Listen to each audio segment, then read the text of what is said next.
Hey friends, how are you? I have missed every single one of you. I have to admit, I did not mean for it to be so many weeks before this episode got posted. We are in a three-part series right now where we are talking all about teacher batching. And this week we are talking about 5 simple ways that you can save time grading by using my teacher batching tips. And I just have to say, thank you so much for hanging on. Thank you so much for waiting. This is our 51st podcast episode. I'm Kayla Durkin, your host. You are listening to the Let's Talk Teaching podcast. And so I have a couple surprises here for you today before we dive into things.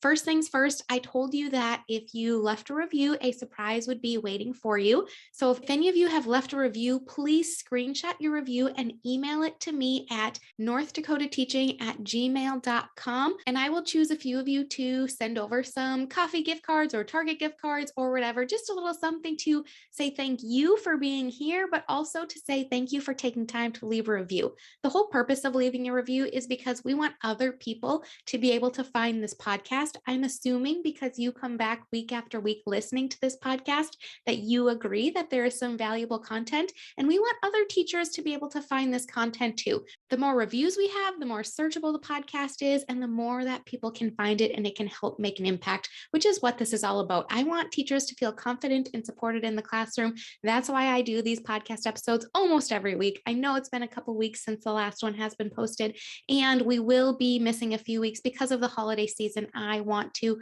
put my family first, just like I want all of you to be able to put your family first as well. So first things first, if you've left a review, please screenshot it. You can send it to northdakotateaching@gmail.com. I will choose a few of you to send some gift cards to just to say thank you. And then the other big thing, this episode was, supposed to be posted a couple weeks ago. So by the time you're listening to this, Black Friday has came and went, Cyber Monday has came and went. But I also want to say thank you for all of you who are here. I have a feeling that you are a teacher looking for just a little bit more. You're looking for encouragement. You're looking for tips and tricks.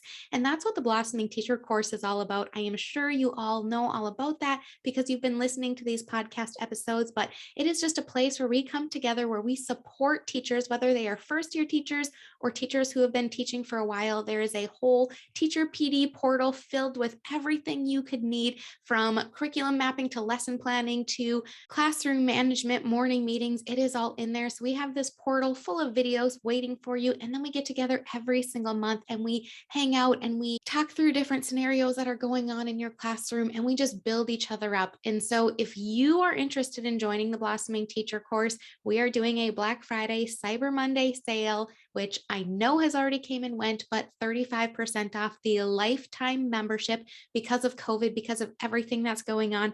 I was charging $167. I am always about being fully transparent, but I lowered that to $127 because of COVID, because times are just hard right now. And right now for Black Friday, it is 35% off. All you have to do is use the code thank you at checkout, and your price is going to come down to, I believe it's $82.55. $82.55, and you can have a lifetime membership, never going to expire. You're never going to have to pay a penny again. And you can get on those calls with us every single month. You can have this teacher PD portal waiting for you at your fingertips. So if this is for you, if you are ready to become a blossoming teacher, if you are ready to blossom into the teacher that you were born to be, head to ndteaching.com/blossom. Select that $127 ticket offer, enter the code thank you at checkout. It'll take it down to $82.55. And just know that this is going to be good through, well, let's see here. Okay, I'm literally looking at my calendar as I talk to you right now, as I am recording this. We are going to say it will be good through December 8th. So there we go. I just said it. This coupon code will work through December 8th, ndteaching.com/blossom. Select the $127 option. Type in thank you at checkout using that promo code. We'll bring it down to $82.55. You're going to have lifetime access to all of the content, to all of our calls.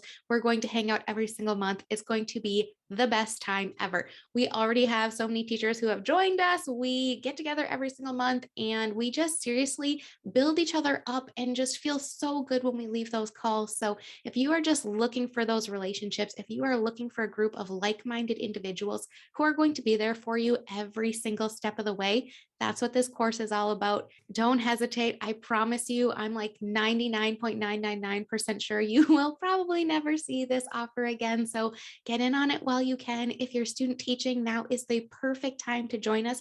You're going to be ahead of the game because there are interviewing tips and tricks in there. Plus, you're going to be learning all of the terminology that you probably wish you knew right now, but you don't even know where to start because you just don't know what you don't know. So that's all I'm going to say about that. Be sure to submit a review on this podcast. Send me an email, screenshot it, northdakotateaching@gmail.com, so that I can send you a little pick me up coffee treat that you can listen to when the next podcast episode gets posted. And then do not forget to use the promo code thank you at checkout when you're joining the Blossoming Teacher course so that you can get a lifetime membership and save a ton of money. Literally, you're getting it for like 50% off since I was charging $167. So get in while you can. We absolutely want to have you. And with that, let's get into today's episode, 5 simple ways that you can save time grading. So I have some questions for you.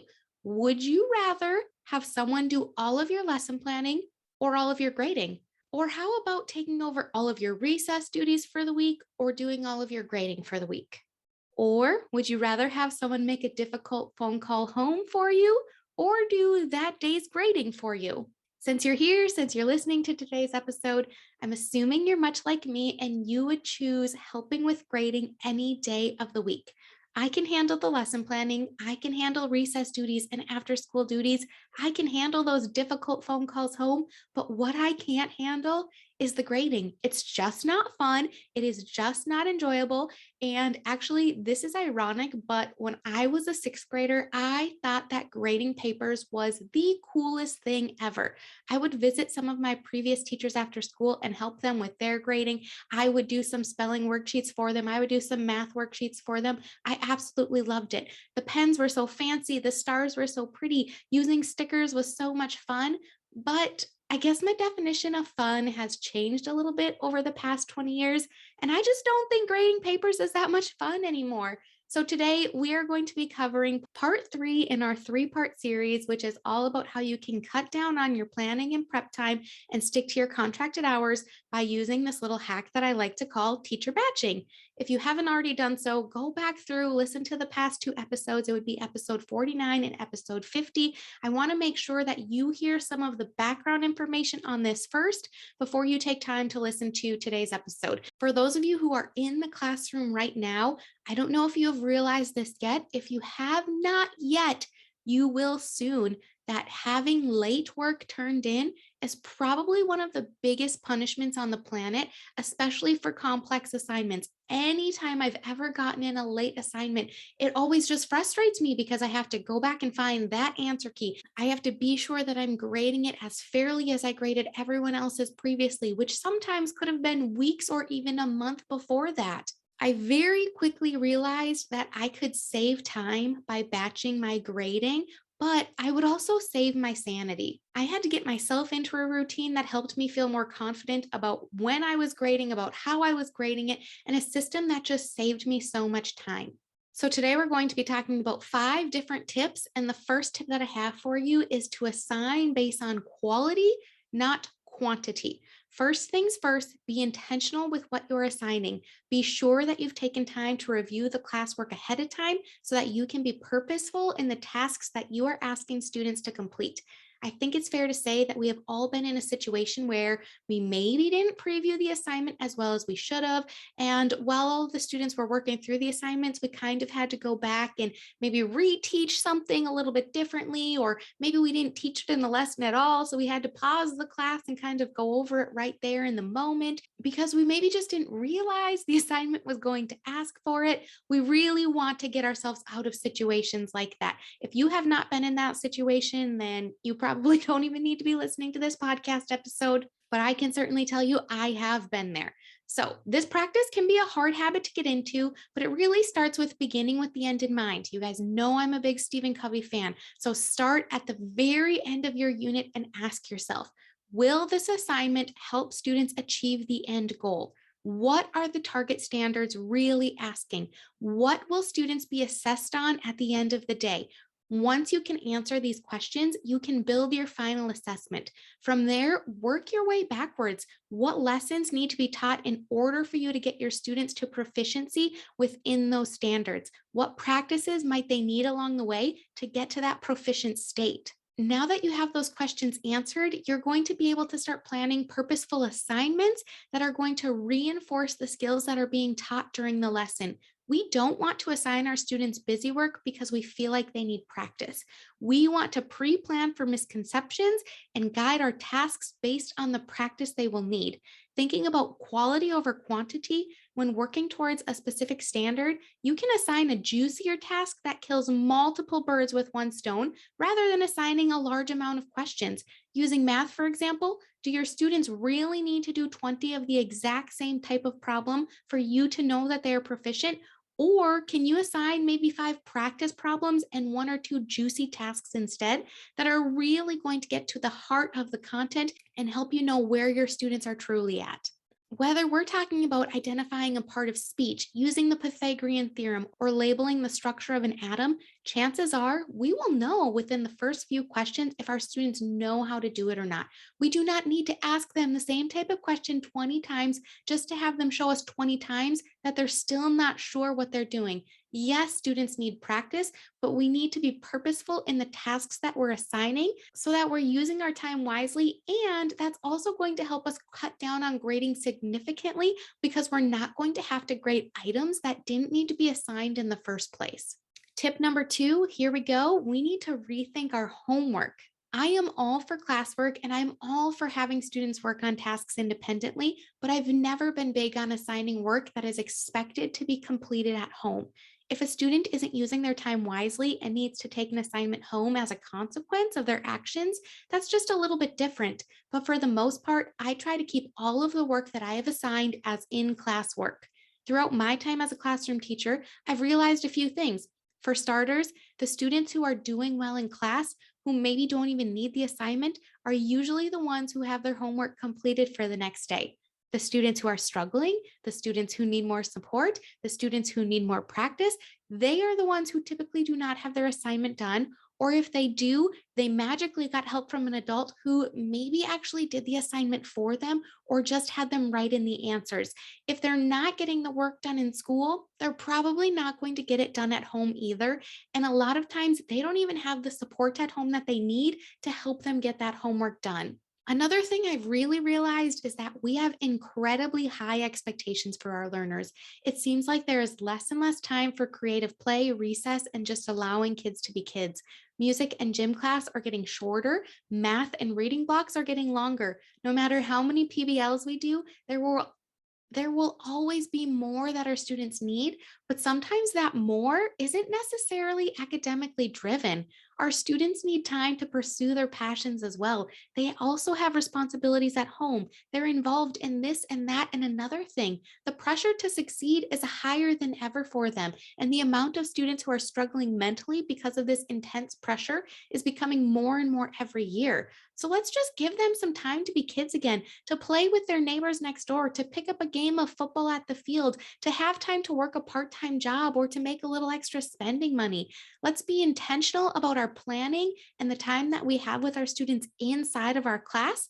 That way, we don't have to assign homework. That way, we don't have to put this onto the parents at home. Let's focus on the time that we have with our students and rethink our homework policy. Now that we have been very purposeful in the assignments that we're assigning, we've rethought our homework policy. There's still going to be classwork. There's still going to be formative and summative assessments and quizzes and exit tickets. So, a quick recap, we've thought about how we are going to be purposeful in our assigning. We are going to assign based on quality, not quantity. We're kind of rethinking our homework policy. And with that, now I want you to only grade what you absolutely need to grade. There's still going to be classwork, formative and summative assessments, quizzes and exit tickets, whatever. But not every exit ticket, piece of classwork, or assignment needs to go into the grade book. Whether you teach third grade or high school seniors, chances are you're going to assign classwork that you collect. It's important to review the work that you've assigned so that you know where each and every student is at to inform your instruction and to know who and what needs to be retaught. But whether that's a physical piece of paper that you've collected or a digital document, you can easily skim through these documents, look at a few of the more challenging tasks, notice a few misconceptions, and then recycle or mark the tasks as completed. You don't necessarily need to put every single one of those in your gradebook. A really good rule of thumb is to assess every standard 3 times. This allows students the opportunity to work towards mastery while also allowing you to know if your students are proficient in that standard. And each standard should have at least 2 formative assessments as well as a summative assessment at the end of the unit or learning period. Aside from that, though, the daily practice that you're doing doesn't always need to be graded.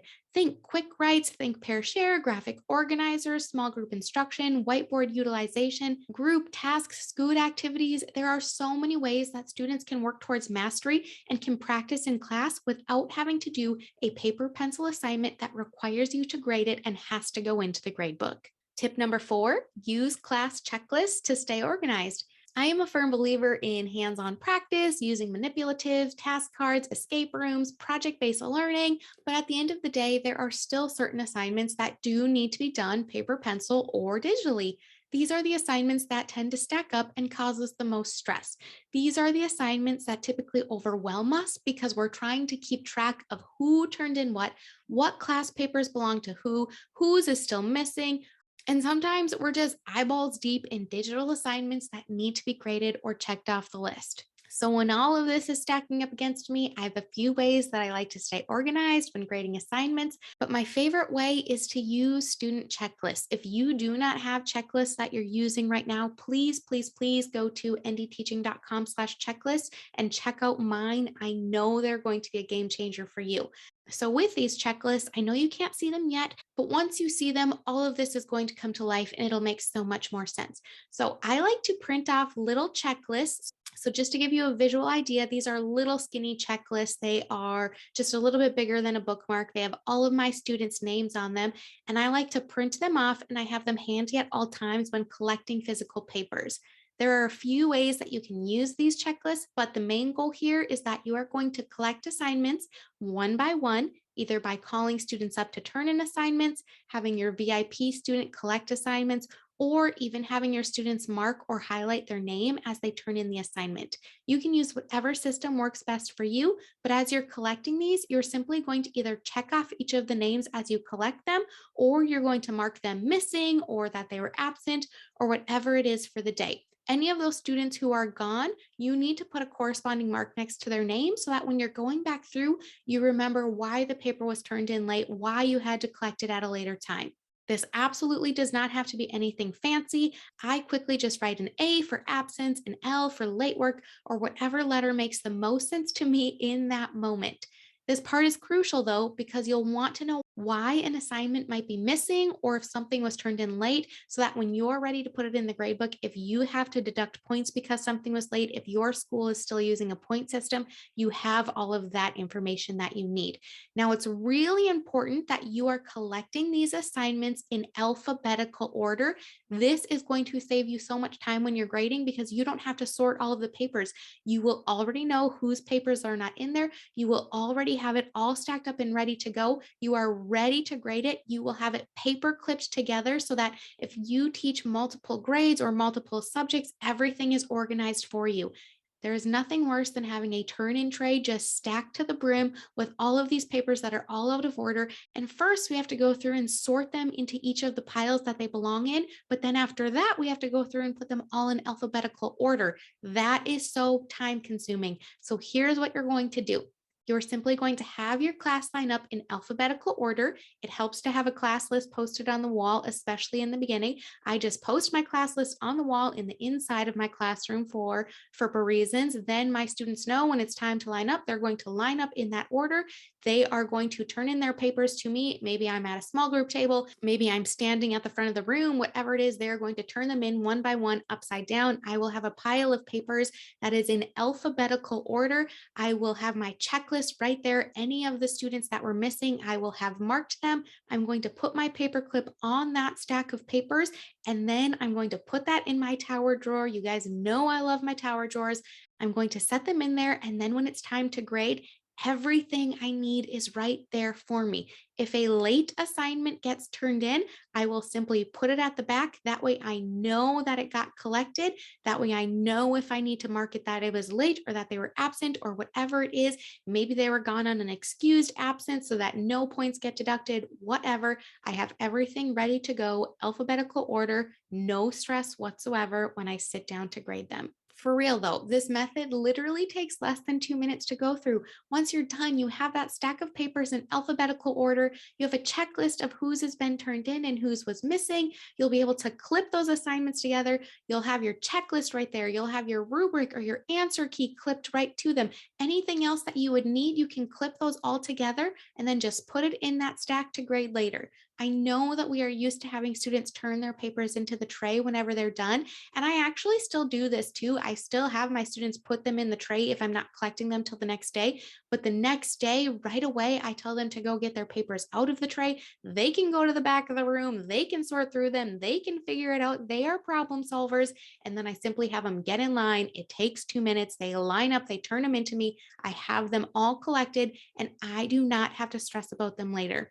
One reason I do like to have them put them in the tray, even if I'm not collecting them till the next day, is simply because we all have those students, those super forgetful students that they are going to spend a half hour digging through their backpack or their binder or their locker or their Chromebook sleeve, whatever it is, trying to find that assignment that they are certain they finished but cannot find. And then it becomes quote unquote late work because they have no idea where they put it, which if they just put it in the tray, they can go to the back of the room, they can find their paper. The stress is not on me, the stress is not on them. Life is good. We're ready to rock and roll. Also, just so you know, although I am a physical paperclip type of person, if you are a digital person, I do have digital Google Sheet checklists in my Teachers Pay Teacher store. They are so awesome. I have two different options. You'll definitely want to check those out as well. And just like that, we've made it to tip number 5. This is my last tip of the day for you. This is my secret sauce to grading papers like a boss. This is the one where things get really real. This is my number one tip for saving time while grading.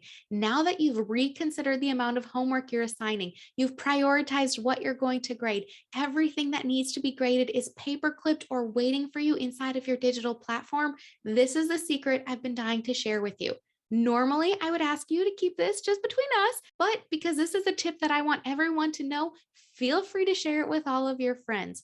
Contrary to popular belief, you do not have to grade every single assignment every single day. I said it, it's out there in the universe. You don't have to grade every assignment every day. It is not sustainable. Instead, you're going to grade all of your assignments on one particular day during the week. This specific day is going to be reserved for grading. Whether you've had prep time before school, during school, after school, this is going to be your designated day to grade and enter every single assignment into the gradebook.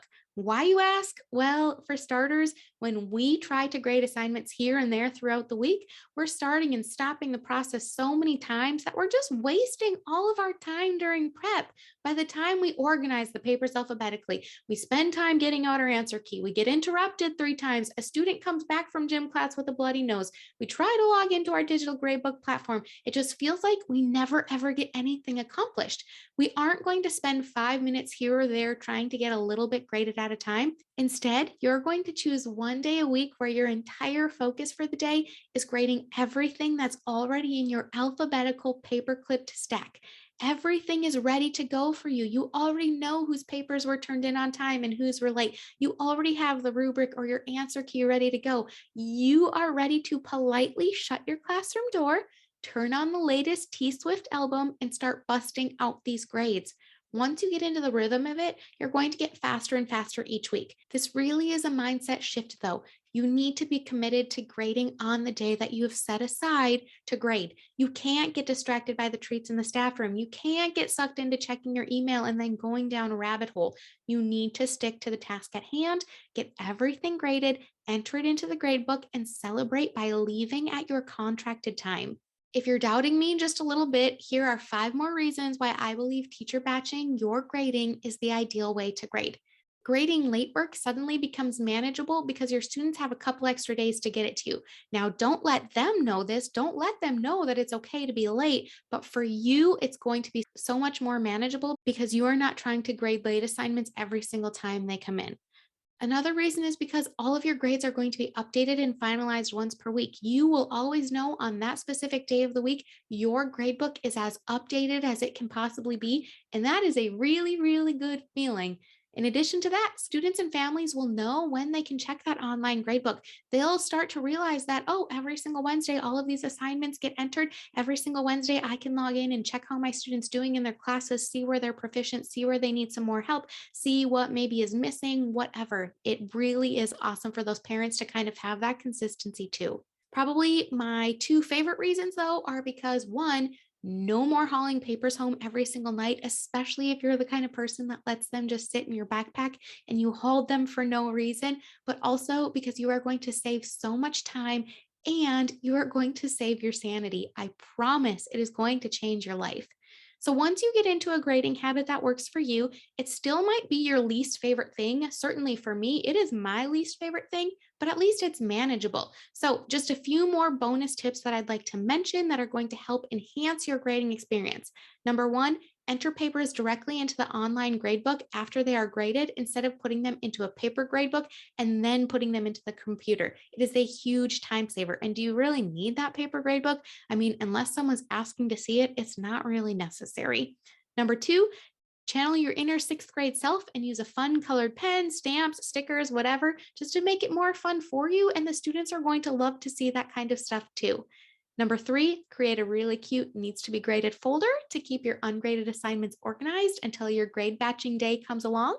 And then number four, make a folder just for answer keys so that you can always have the answer keys handy, even if an assignment was turned in late or whatever. Just having all of that ready to go, those rubrics, those answer keys, everything, it's going to make your life so much easier.